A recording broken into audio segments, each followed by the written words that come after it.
Today we're playing 10, a game for the whole family. 10 is the ideal game for everyone over the age of 6. It can be played by up to 12 players, and one game lasts around 30 minutes. It's designed to stimulate interactions and self-control. The box contains a deck of 55 special cards and 36 colored tokens.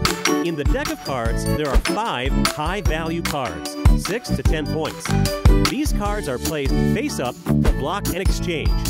There are cards worth 1 to 5, which cannot block an exchange. And finally, the low cards, worth 0 to 4, which players must get rid of as soon as possible. The aim of the game is to not have the lowest value card at the end of the hand. How to play?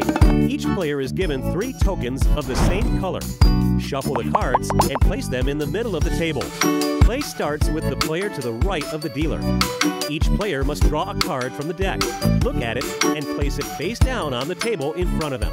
The player to draw the first card starts by deciding whether or not to keep the card, depending on if they believe it to be of a high enough value, or to exchange it with the player to their right, who cannot refuse the exchange because in this case, their card is worth less than 6. The player receiving the card from the previous exchange now decides whether or not to swap this new card with the player to their right. This player, however, is holding the 9 wolf card.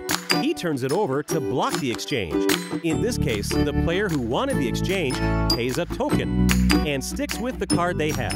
After all players have taken their turn, the cards are all placed face up in front of them, and the player with the lowest value card plays a token. And play continues. Let's go again. The first player has drawn a 10 and keeps it. The second has drawn a 1 and passes it to the player on their right, who has a 5. They have to swap and take the 1. As they are the final player of the round, they decide at this point to swap their card with the first card on the top of the deck. They draw the Scaredly Lion and turns it over. It is the lowest value card, and the player loses a token. Once a player has lost all 3 tokens, they leave the game. Play continues for the others until just one player remains, who is named the winner. So are you ready to play 10 and discover lots of other brain training games? Ludic, games for active minds.